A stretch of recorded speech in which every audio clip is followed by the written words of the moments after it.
जय जगन्नाथ नमस्कार। आसतु नजर पकेबा मयूरभंज जिलार आज टॉप न्यूज अपडेट कौन कौन सब रही किंतु पूर्व आपण मानक गोटे अनुरोध वीडियोटी को संपूर्ण देखंतु आ जो मैंने प्रथम करी चैनल को आछंती सब्सक्राइब करंतु जाफल प्रत्येक नूतन वीडियो नोटिफिकेशन आपण सर्वप्रथम पाई परिबे। आज प्रथम खबर मंचाबंधाठारे ट्रलर पछकू धक्का देला पिकअप चालक समेत 3 जन आहत मेडिकल भर्ती। बारिपदा सहर मंचाबंधाठारे ट्रलर पछकू एक पिकअप धक्का देवार चालक समेत 3 जन आहत होइछन्ति। तेबे सूचना अनुसार एक पिकअप भ्यान रे लाइट एवं साउंड सरंजाम लोड कर बारिपदा पटू बालेश्वर पटक जाउथुवा बेले बारिपदा सदर थाना अंचल मंचाबंधाठारे एक ट्रलर जाउथुवा बेले पिकअप भ्यान टी भारसाम्य हराई गुरुवार दिन प्राय 12टा समय ट्रलर पछकू धक्का देइथिला। तेबे ट्रलर पछरे माड़ जोगु पिकअप भ्यान टी केबिन भितर चालक समेत 3 जन चापी होई रहि जाइथिले। स्थानीय लोक माने दुर्घटना स्थल को जाय पहुंची पुलिस एवं अग्निशमन विभाग को खबर देइथिले। तेबे अग्निशमन विभाग रो बाहिनी घटनास्थल पहुंची केबिन भितर 3 जन आहतों को बाहर कर चिकित्सा निमंते पेरा मेडिकल एवं कॉलेज और हॉस्पिटल रे भर्ती करथिले। तेबे एने पुलिस पक्षर एक मामला रुजु करी गाड़ी गुड़ी को जबत करी तदंत प्रक्रिया जारी रखी पुलिस। परवर्ती खबर 25 तारीख दिन करंजिया विधानसभा 144 लागू कला जिलापाल। मयूरभंज जिले में चलित निर्वाचन को शांतिपूर्ण तथा निरपेक्ष भाव में संचालन करने एवं आईन श्रृंखला बजाय रखापी जिलापाल तथा जिला दंडाधिकारी निर्देश क्रमे केन्दुझर संसदीय क्षेत्र अधीन में मयूरभंज करंजिया विधानसभा क्षेत्र पर चलित मास 25 तारीख दिन 144 द्वारा जारी कर कार्यालय पक्षर संध्या 6 घटिका समय सूचना दी। 25 तारीख अर्थात मतदान दिन सकाल 7 घटिकार संध्या 6 घटिका पर्यंत 144 धारा जारी रहिबो बोली सूचना दी जाइछि। परवर्ती खबर कप्तिपदा गले निकटे 2 ट्रक मुहांमुही धक्का 2 जन गुरुतर पुलिस तदंत आरंभ। दिवा 9 घटिका समय कप्तिपदा थाना अंतर्गत कप्तिपदा गले निकटे 2 ट्रक मुहांमुही धक्का 2 जन गुरुतर होइथिबार जणा जाइछि। स्थानीय लोके 2 जन गुरुतर को उद्धार करी कप्तिपदा चिकित्सालय चिकित्सित निमंते भर्ती करथिबा बेले घटनास्थल कप्तिपदा पुलिस पहुंची केमिति और कौं परिस्थिति दुर्घटना घटला ताहार अधिक तदंत करुछि पुलिस।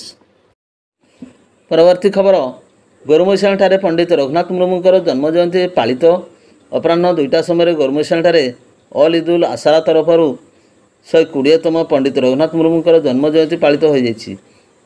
एथिरे मुख्य अतिथि भाव कान्हूचरण मुर्मू उपस्थित थिले।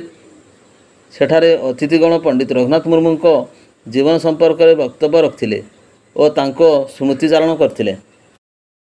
परवर्ती खबर आज को 15 वर्ष पूर्व 2009 मसीह बेतनटी थाना रुजु होइथिबा एक मामलार वारंटी को मसलाकाठी ग्राम गिरफ्त करी गुरुवार अपराह्न 4:30 कटचारण कला बेतनटी पुलिस। अभियुक्त वारंटी जनक होउचंती मसलाकाठी ग्रामर स्वर्गत तिलका मुर्मूर पुओ कटी मुर्मू। 2009 मसीह बेतनटी थाना 87 नंबर रुजु होइथिबा मामला मान्यवर अदालत रे जीआर केस नंबर 714 रे विचाराधीन रहिथिला। तेबे मामलार शुणाणी समय मामलार जड़ित कटी अनुपस्थित रहुथिबारु मान्यवर अदालत कटी नाम जामिन विहीन गिरफ परवाना जारी करने सहित बेतनटी पुलिस कटी को मसलाकाठी ग्राम गिरफ करी स्वास्थ्य परीक्षा पर जेएमएफसी कोर्ट को चालाण करिछि। सेहीपरि अन्य एक होउछि आज को 14 वर्ष पूर्व 2010 मसीह बेतनटी थाना रुजु होइथिबा एक मामलार वारंटी को बारिपदा सहर उपकंठ कालिकापुर ठारू गिरफ करी गुरुवार अपराह्न 4:30 कटचारण कला बेतनटी पुलिस। गिरफ अभियुक्त जनक होउचंती कालिकापुर अंचल सुरेंद्र बेहरार पुओ विश्वरंजन बेहरा। 2010 मसीह बेतनटी थाना 12 नंबर रुजु होइथिबा मामला मान्यवर अदालत रे जीआर केस नंबर 65 रे विचाराधीन रहिथिला। मामला सहित विश्वरंजन नाम मान्यवर अदालत जामिन विहीन गिरफ परवाना जारी करने पर बेतनटी पुलिस विश्वरंजन को कालिकापुर इलाकार गिरफ करी स्वास्थ्य परीक्षा पर गुरुवार अपराह्न कोर्ट चालाण करिछि। परवर्ती खबर रास्ता कड़े स्कूटी छेड़ा करी मोबाइल कथा हेउथुवा बेले हठात एक बाइक रे 3 जन युवक पहुंची मोबाइल टी को छिनताई कर नहीं जाइथिबा अभियोग होइछि।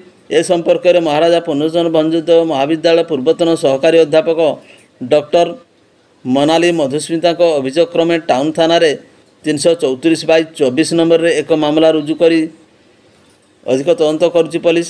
अभियोग अनुसार गत मंगलवार राति प्राय 8:45 समय स्कूटी रे जाउथबा बेले स्थानीय पालबाणी छक निकट तांको स्कूटी को छेड़ा कराई हठात ଜରୁରୀ କାର୍ଯ୍ୟ ନେଇ ମୋବାଇଲରେ କଥା ହେଉଥିଲେ।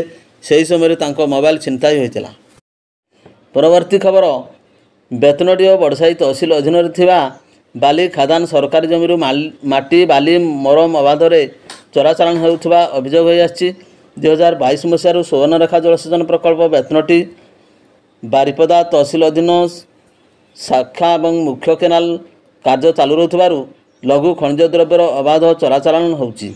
କିଛିଦିନ ହେବ ବେତନଟୀ ତହସିଲ ଅଧୀନ ବ୍ରହ୍ମପୁରା ରାଜସ୍ୱ ସର୍କଲ ହଳଦୀପଦା ଗ୍ରାମରେ ଜବରଦଖଲରେ ରହିଆସିଥିବା ଗଚର ଜମିରୁ ଜେସିବି ଲଗାଇ ମାଟି ଖୋଳାଯିବା ପରେ ସୁବର୍ଣ୍ଣରେଖା କେନାଲ ପ୍ରକଳ୍ପରେ ପକାଯାଉଥିବା ଗ୍ରାମବାସୀ ଅଭିଯୋଗ କରିଛନ୍ତି।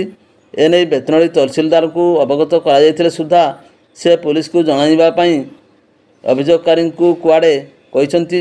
ଯେଉଁ ଗଚର ଜମିରୁ ମାଟି ଖୋଳାଯାଉଛି ସେହି ଜମିକୁ ହଳଦୀପଦା ଗ୍ରାମର ଜଣେ ବ୍ୟକ୍ତି ଜବରଦଖଲରେ ରଖି ସୁବର୍ଣ୍ଣରେଖା କେନାଲ ଠିକାଦାରଙ୍କୁ ବିକ୍ରୟ କରୁଥିବା ଗ୍ରାମବାସୀ ଅଭିଯୋଗ କରିଛନ୍ତି। ଜିଲ୍ଲାପାଳ ଏଥିପ୍ରତି ଦୃଷ୍ଟି ଦେବାକୁ ଦାବି ହେଉଛି। ପରବର୍ତ୍ତୀ ଖବର, 24 ନମ୍ବର ୱାର୍ଡ କାଳିକାପୁର ସ୍ଥିତ ଶ୍ରୀକାନ୍ତ ବେହେରାଙ୍କ ଘରୁ ପ୍ରାୟ 4 ଲକ୍ଷ ଟଙ୍କା ମୂଲ୍ୟର ସୁନାଗହଣା ଲାପଟପ୍ ଆଦି ଚୋରି ହୋଇଥିବା ନେଇ ଟାଉନ ଥାନାରେ 333/24 ନମ୍ବରରେ ଏକ ମାମଲା ରୁଜୁ ହୋଇଛି। 457, 380 ଦଫାରେ ରୁଜୁ ହୋଇଛି।